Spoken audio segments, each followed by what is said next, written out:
तो बेटा आज का टॉपिक है ऊष्मागतिक ताप पैमाना।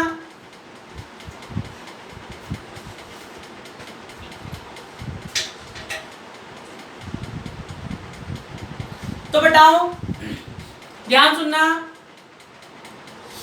कौन सी यूनिट चल रही है बेटा? थर्ड यूनिट का पार्ट बी चल रहा है, वो खत्म हो जाएगा आज, फिर पार्ट ए पढ़ेंगे अपन थर्ड यूनिट का। ठीक है, अब सुनो। तो बताओ ऊष्मागतिक ताप पैमाना वैसे तो नेक्स्ट पार्ट में अपने डिटेल में आएगा। अगला जो पार्ट अपन स्टार्ट करेंगे वहां पर अपन डिटेल में पढ़ेंगे टेम्परेचर स्केल ताप पैमाना, डिटेल में आएगा वहां पर। यहां पर पढ़ रहे ऊष्मागतिक ताप पैमाना, तो ध्यान सुनो। तो बताओ ताप को सदैव संख्या के रूप में व्यक्त किया जाता है। ताप को सदैव संख्या के रूप में क्या करते हैं? व्यक्त किया जाता है। और जिस राशि को संख्या के रूप में व्यक्त किया जाता है उसको मापने के लिए एक स्केल की आवश्यकता होती है, एक पैमाने की आवश्यकता होती है। जैसे लंबाई मापते हैं अपन, लंबाई अगर आप फुट में मापोगे, अगर आप लंबाई फुट में बता रहे हो, जैसे आपने बताया कमरे की लंबाई 8 फीट 10 फीट, तो इसका मतलब आपने जो लंबाई मापी है कौन से पैमाने पर मापी है? फुट पैमाने पर मापी। अगर आप मीटर में लंबाई बता रहे हो इसका मतलब आपने लंबाई मीटर पैमाने पर नापी है। भाई लंबाई को अपन किस में व्यक्त करते हैं? संख्या में व्यक्त करते हैं। तो जिस भी पैमाने पर लंबाई को लेंथ को मेजर करेंगे, मापेंगे, उसका वही मात्रक हो जाएगा। फुट पर फुट स्केल पर मापोगे, फुट पैमाने पर मापोगे तो फुट में दर्शाओगे। मीटर पैमाने पर नापोगे तो मीटर में दर्शाओगे। सेंटीमीटर पैमाने पर मापोगे तो सेंटीमीटर में दर्शाओगे। हाँ के ना? अरे हाँ के ना?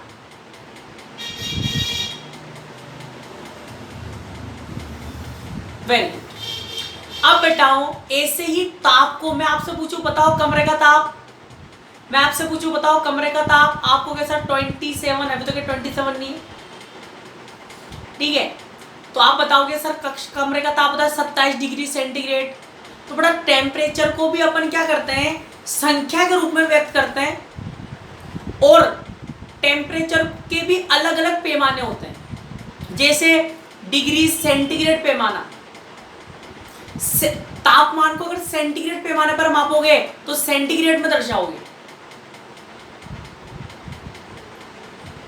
केल्विन पैमाने पर नापोगे तो केल्विन में दर्शाओगे। फ़ारेनहाइट पैमाने पर नापोगे तो फ़ारेनहाइट में दर्शाओगे। र्यूमर पैमाने पर दर्शाओगे, नापोगे तो र्यूमर में दर्शाओगे। तो जिस पैमाने पर आप टेम्परेचर को मापते हो उसी में आप उसको दर्शाते भी हो।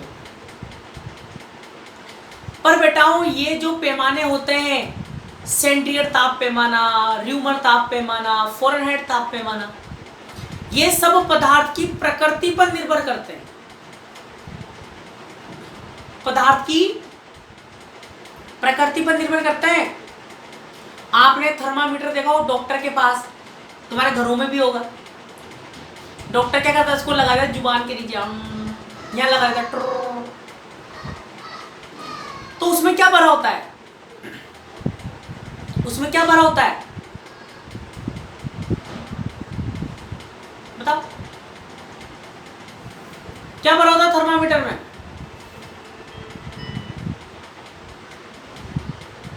Very good. हेलो हेलो, हाँ जी,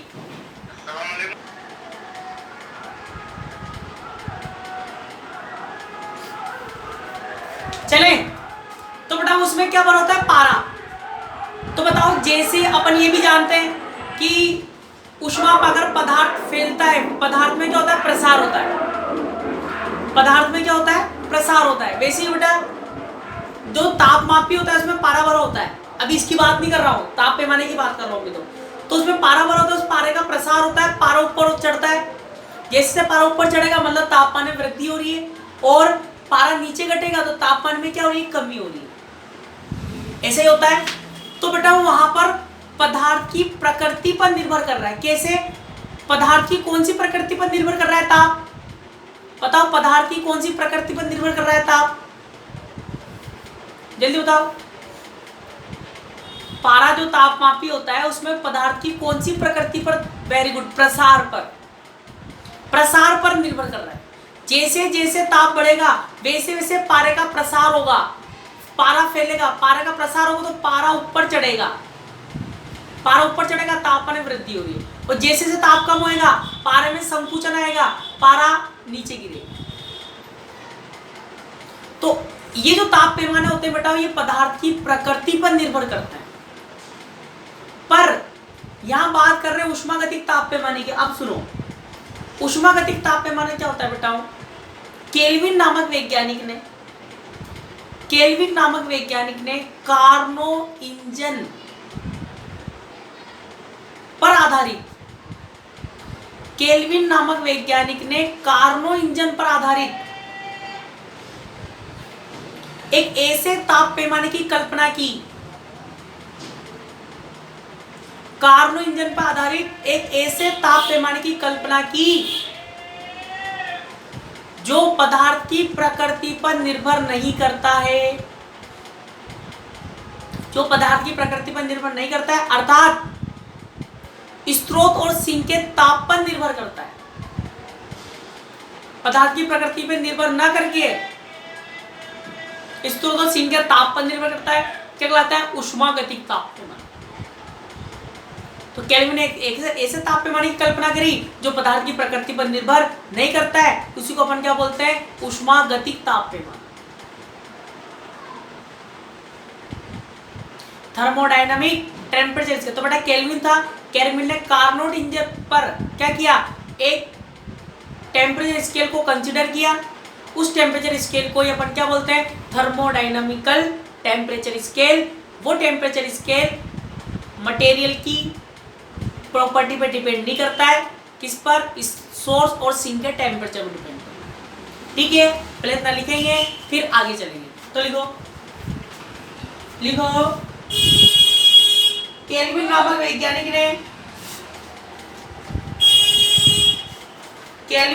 वैज्ञानिक ने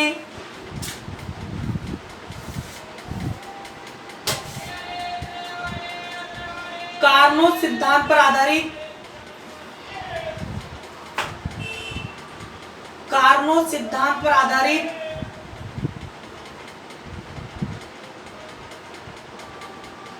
एक ऐसे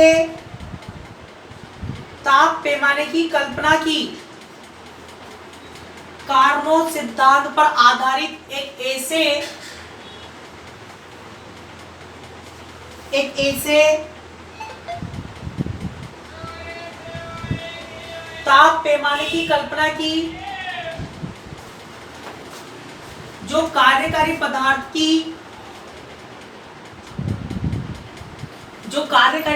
की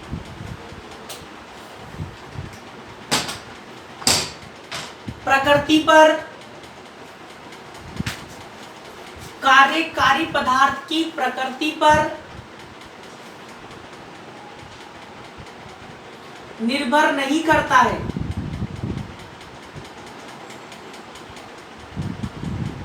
कार्यकारी पदार्थ की प्रकृति पर निर्भर नहीं करता है।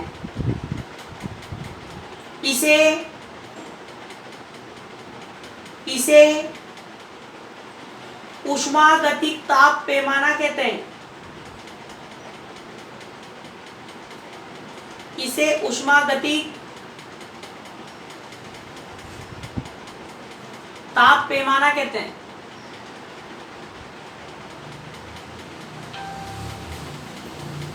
चले अब बेटाओ, अब ऊष्मागतिक ताप पैमाने का अध्ययन करते हैं, डेरिवेशन होएगा और इसके लिए स्रोत और सिंक के ताप क्या होते हैं वो अपन निकालेंगे। तो ध्यान से सुनो, माना एक उत्क्रमणीय इंजन पर विचार करते हैं। क्या करते हैं? एक उत्क्रमणीय इंजन पर क्या करते हैं? विचार करते हैं, जिसके स्रोत का ताप, सोर्स का ताप कितना है? θ1। सोर्स का ताप कितना है बेटा? θ1। हेलो, नमस्ते। चलें तो एक उत्क्रमणीय इंजन पर विचार करते हैं जिसके स्रोत का ताप θ1 और सिंक का ताप कितना है बताओ? θ2। थीटा है ना, Q1 मत मान लेना। तो एक उत्क्रमणीय इंजन θ1 ताप पर Q1 ऊष्मा जिसकी पूंछ दिखेगी वो तो Q है, और जिसकी पूंछ नहीं होगी वो थीटा है, याद रखना। तो थीटा स्रोत से Q1 ऊष्मा लेता है और W कार्य करके Q2 ऊष्मा किसको दे देता है? सिंक को दे देता है। अब आप कोई बच्चे सोच रहे होंगे सर θ1 θ2 क्यों ले रहे हो, सिंपल सा T1 T2 ही ले लो। नहीं सोच रहे नहीं सोच रहे? हाँ के ना? हाँ के ना? बोलो सर θ1 θ2 क्यों ले लो, T1 T2 ले लो। अरे T1 T2 ले लो।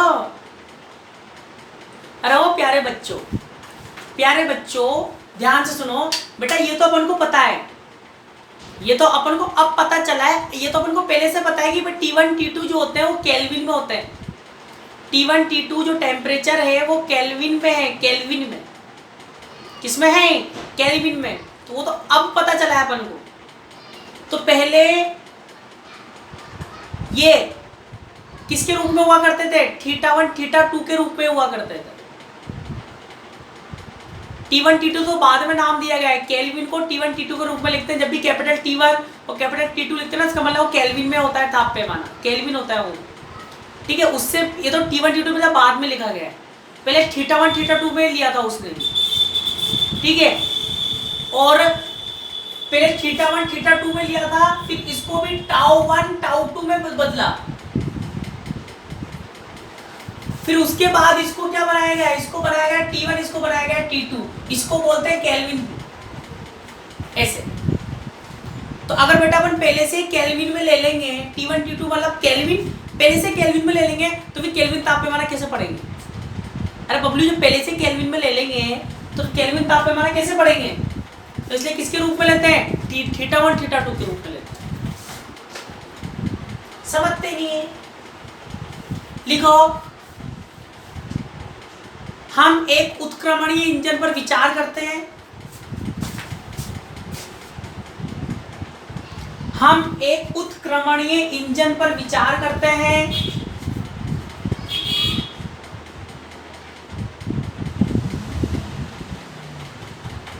जो θ1 व θ2 ताप के बीच, जो θ1 व θ2 ताप के बीच कार्यरत है।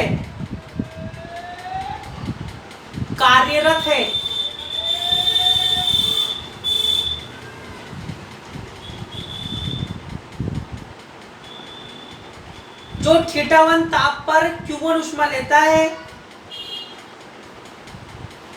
जो θ1 ताप पर Q1 ऊष्मा लेता है और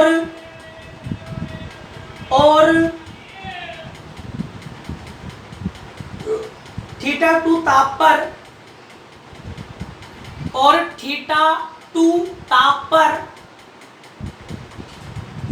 Q2 ऊष्मा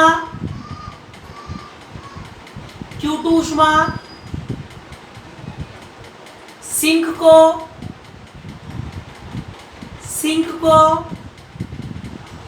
निष्कासित करता है,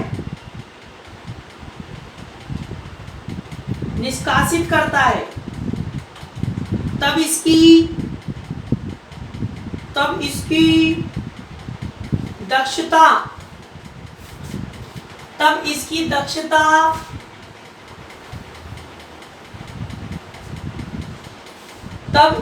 दक्षता बताओ।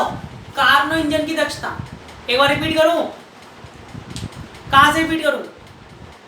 जो θ1 ताप पर Q1 ऊष्मा लेता है और θ2 ताप पर Q2 ऊष्मा सिंक को निष्कासित कर देता है, और Q2 ताप पर Q2 ऊष्मा सिंक को निष्कासित कर देता है, तब इसकी दक्षता क्या लिखते हैं? ईटा बराबर 1 माइनस Q2 अपॉन Q1 लिखते हैं कि नहीं लिखते? ऊष्मा के रूप में, हीट के रूप में। हाँ हाँ हाँ या ना बोलो, जल्दी जल्दी बोलो।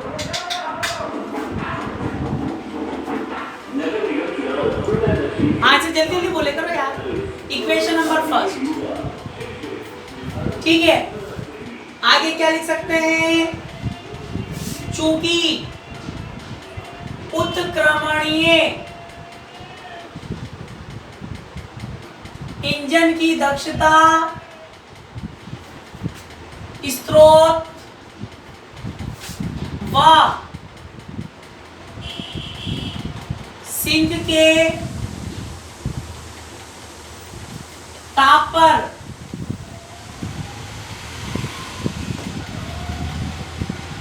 निर्भर करती है। बताओ, उत्क्रमणीय इंजन की दक्षता स्रोत सिंक के ताप पर निर्भर करती है। पढ़ गए अपन पूरा उत्क्रमणीय इंजन, हाँ के ना?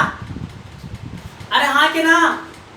तो दक्षता जो होगी, हाँ तो बोलो, उत्क्रमणीय इंजन की दक्षता स्रोत और सिंक के ताप पर निर्भर करती नहीं करती? हाँ, वेरी गुड।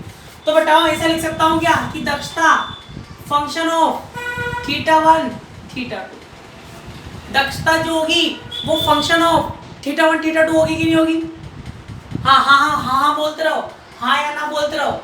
इक्वेशन नंबर 2, अरे इक्वेशन नंबर 2, तब इक्वेशन 1 व 2 से बताओ ईटा का मान रखूं f θ1 θ2 बराबर 1 minus Q2 upon Q1, Q2 upon Q1 आठी उठी, Q2 अपॉन Q1 बराबर 1 माइनस f θ1 θ2, ठीक है। उल्टा कर दो, Q1 upon Q2 1 upon 1 minus f θ1 θ2। अब बेटाओ मुझे बताओ, जब अपन 1 अपॉन 1 माइनस f θ1 θ2 को सोल्व करेंगे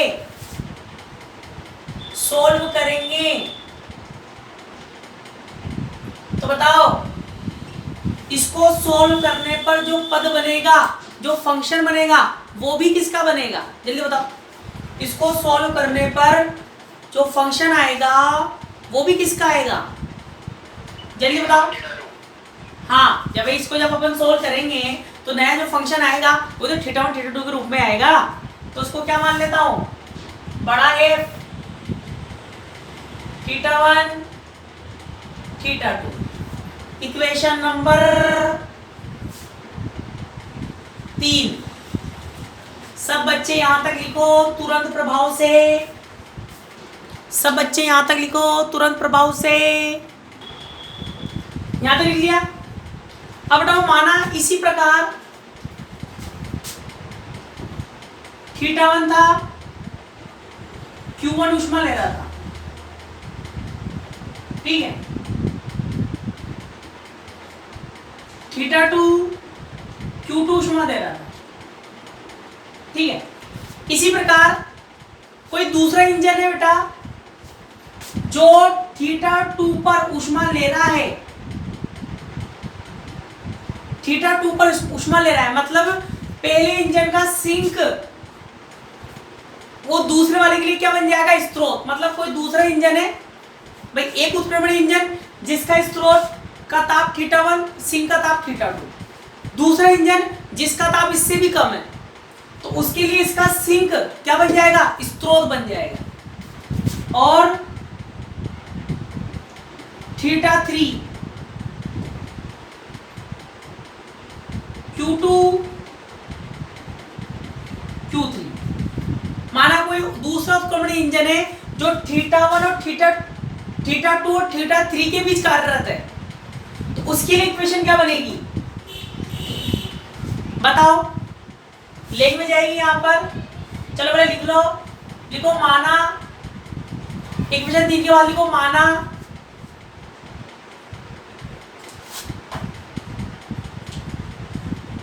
थीटा 2 और थीटा 2 और थीटा 3 के बीच, थीटा 2 और थीटा 3 के बीच कार्यरत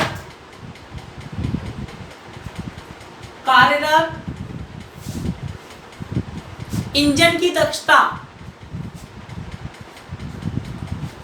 सॉरी कार्यरत इंजन के लिए, ऐसे लिखो थीटा 2 और थीटा 3 के बीच कार्यरत इंजन के लिए, इंजन के लिए बताओ क्या लिखूंगा, क्या बन जाएगा Q2 अपॉन Q3 और F क्या आएगा थीटा 2 और थीटा 3, इक्वेशन नंबर 4। ठीक है, इसी प्रकार मान लिया कोई इंजन डायरेक्ट 1-3 के बीच कार्यरत है, कोई इंजन 1-3 के बीच कार्यरत है, तो उसके लिए इक्वेशन क्या आएगी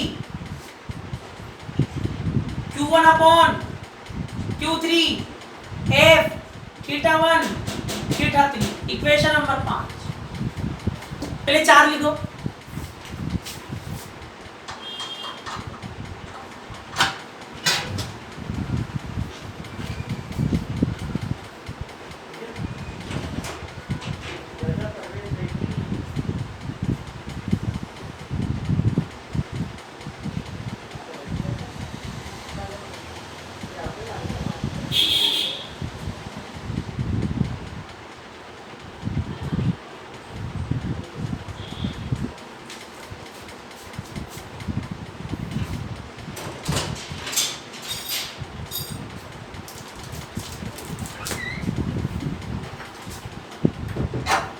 चले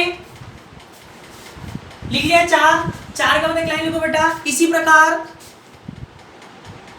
इसी प्रकार थीटा 1 और थीटा 3 के बीच, थीटा 1 और थीटा 3 के बीच कार्यरत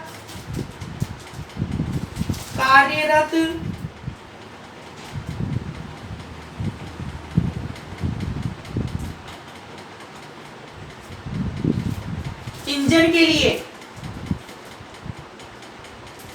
कार्यरत इंजन के लिए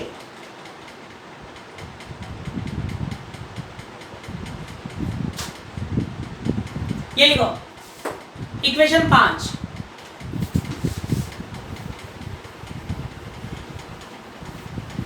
लिख ली। अब ध्यान देखो, अब बताओ, ध्यान देखना Q1 अपॉन Q3, चूंकि Q1 अपॉन Q3, ध्यान समझना, बता अगर मैं इसको ऐसे लिख दूं Q1 upon Q2, Q2 upon Q1, Q2 upon Q3 लिख सकते हैं, हाँ के ना? अरे हाँ के ना? 1 3 1 3 2 से 2 कट जाओ वो, पिट जाओ वो, हट जाओ वो।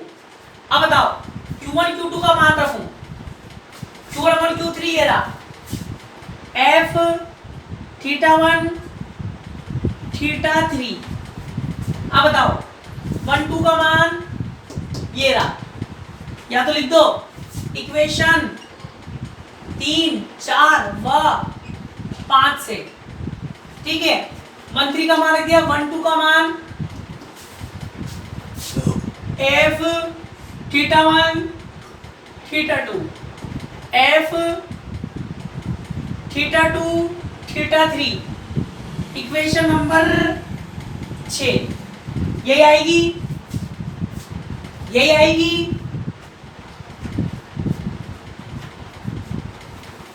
सबको रिप्लाई करना है, बच्चे बच्चे को रिप्लाई करना है, बच्चे बच्चे, वेरी गुड। अब बेटाओ मुझे बताओ, इक्वेशन नंबर 6 को ध्यान से देखो, क्या इक्वेशन 6 सही है क्या? इक्वेशन 6 सही है या गलत, ये बताओ पहले।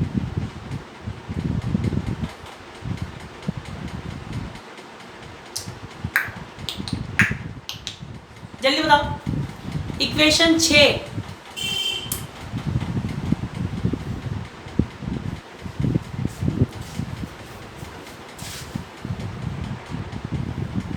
इक्वेशन 6 देखो। अरे मैथ्स के छात्र छात्रा हो तुम, जल्दी बताओ इक्वेशन 6 सही है क्या?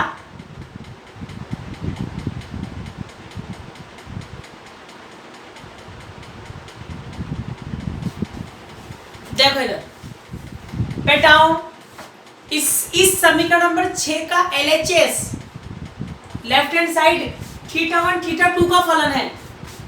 θ1 θ2 का फलन है, बहुत जल्दी आंसर दिया। θ1 θ3 का फलन है। LHS क्या है? θ1 θ3 का फलन है, जबकि RHS 1 2 3 का फलन है। जबकि RHS 1 2 3 का फलन है। सही है क्या? अगर LHS 1 3 का फलन है तो RHS भी क्या होना चाहिए? 1 3 का ही फलन होना चाहिए, मतलब उसमें 2 का फलन नहीं होना चाहिए। हाँ के ना? हाँ के ना? तो बताओ अब इसको, हाँ वेरी गुड वेरी गुड। तो एक लाइन लिखो, एक लाइन लिखो। उपरोक्त समीकरण में ये लिख लिया ना, यहां तक पहले 6 तक लिख लो, 6 तक लिख लिया ना। फिर एक लाइन लिखो, उपरोक्त समीकरण में LHS, उपरोक्त समीकरण में LHS θ1 θ3 का फलन है। θ1 θ3 का फलन है, जबकि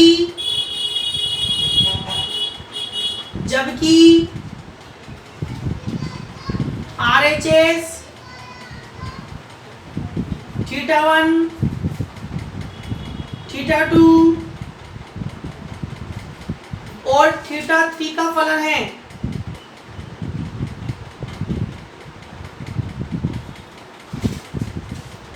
θ3 का फलन है।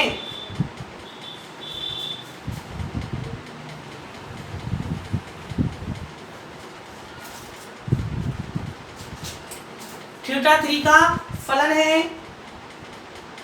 अतः उपरोक्त समीकरण की संतुष्टि के लिए, उपरोक्त समीकरण की संतुष्टि के लिए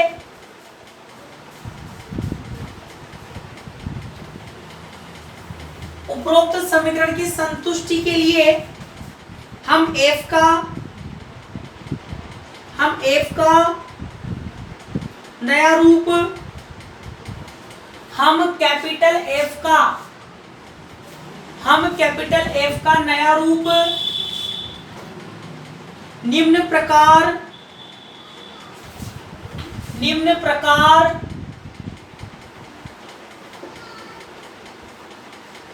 परिभाषित करते हैं। निम्न प्रकार परिभाषित करते हैं।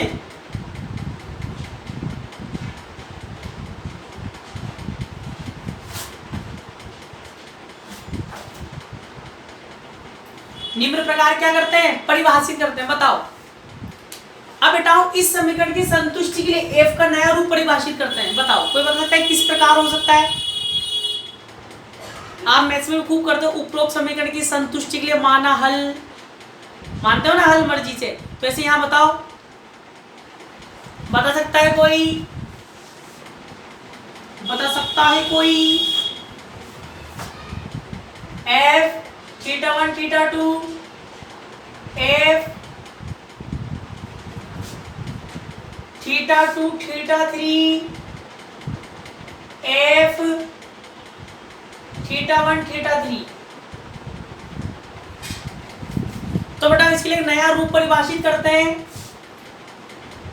Phi θ1 upon phi θ2। नया रूप ऐसे इसका क्या मानेंगे? Phi θ2 upon phi θ3। इसके लिए फाइ θ1 अपॉन फाइ θ3। ठीक है, अब जरा अपन देखते हैं ये जो नया रूप अपन ने माना है वो समीकरण 6 को संतुष्ट करता है कि नहीं। तो ये कौन सी इक्वेशन मान लेता हूं, इक्वेशन नंबर 7। तो बताओ, पुट इक्वेशन 7 इन इक्वेशन 6। तो बताओ, वैल्यू पुट कर रहा हूं, F13 की वैल्यू ये रही, फाइव थीटा 1/5 थीटा 3 बराबर 13 की वैल्यू पुट कर दी। ऐसी 23 की पुट 12 की पुट करो, ये रहा 12, 5 थीटा 1/5 थीटा 2, फिर 23 की पुट करो, 5 थीटा 2/5 थीटा 3। यही होगी हाँ या ना में जवाब दो, यही होगी हाँ या ना में जवाब दो।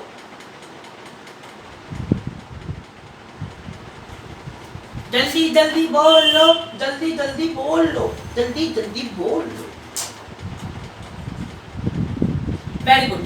अब बेटाओ बताओ, संतुष्ट हो रही है। 5 थीटा 2 से 5 थीटा 2 कैंसिल हो गया, 5 थीटा 2 से 5 थीटा 2 कैंसिल, संतुष्ट हो रही है। इसका मतलब अपन ने जो f का नया रूप माना है, f का जो नया रूप माना है वो बिल्कुल अपना क्या है, सही है। f का जो अपना नया रूप है वो क्या है, बिल्कुल सही है। और बताओ वो कौन सी इक्वेशन थी जिसमें q1/q2 बराबर f थीटा 1 थीटा 2 था, ये कौन सी इक्वेशन थी, थर्ड थी।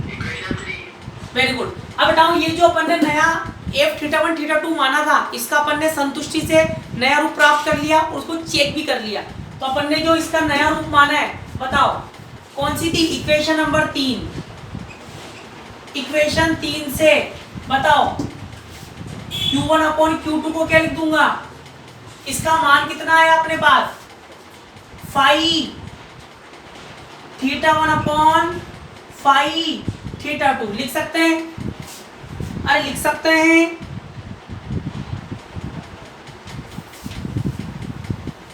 हाँ कि ना, यस और नो बोलो।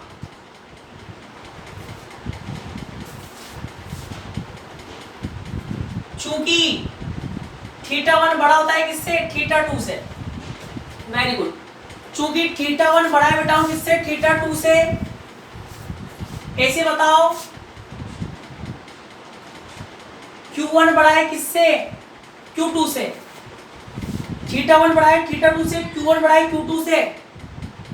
तो जब थीटा 1 बड़ा है थीटा 2 से, तो फाई जो फलन है, फाई जो अपन ने नया फलन माना है, नया जो फंक्शन माना है फाई, भाई फाई भी किसका फंक्शन है, फाई थीटा का फंक्शन है। फाई किसका फंक्शन है, थीटा का, मतलब थीटा टेम्परेचर है ना, तो ऐसे फाई भी किसका फंक्शन है, टेम्परेचर का ही है। तो पता जब थीटा 1 बड़ा है तब क्या होगा, फाई थीटा 1 बड़ा होगा किससे, फाई थीटा 2 से। होगा कि नहीं।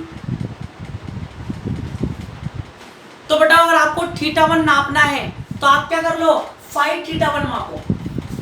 थीटा 1 मापना है तो फाइव थीटा 1 मापो, मतलब फाइव थीटा का क्या है, रेखीय फलन है।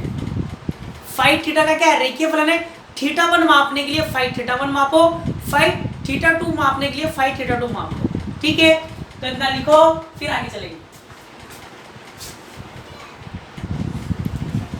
अब इसलिए चलो बताओ, अतः स्पष्ट है कि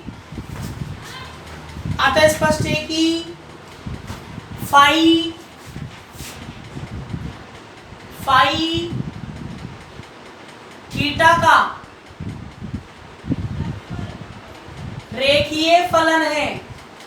फाई कोमा लगाना, थीटा का रेखीय फलन है। अतः फाई को मापकर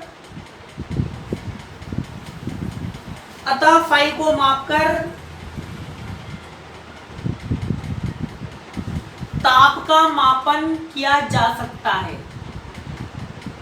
अतः फाई को मापकर ताप का मापन किया जा सकता है।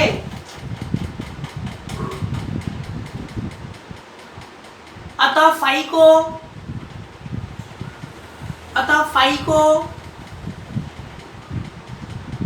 ताप मापक गुण कहते हैं। जिसको मापकर ताप का मापन करते हैं उस गुण को क्या बोलते हैं? ताप मापक गुण। ताप मापक गुण। अतः फाई को ताप मापक गुण कहते हैं। अतः फाई को, रिपीट कर रहा हूं, अतः स्पष्ट है कि फाई थीटा का रेखीय फलन है। अतः फाई को मापकर ताप का मापन किया जा सकता है। फाई को मापकर ताप का मापन किया जा सकता है। अतः फाई को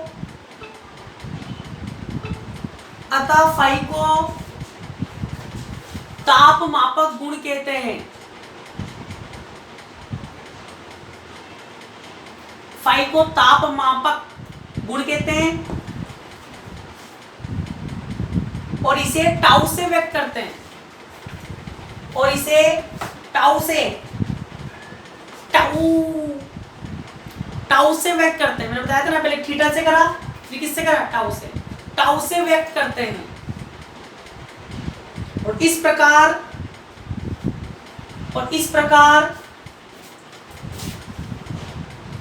नवीन ताप पैमाने को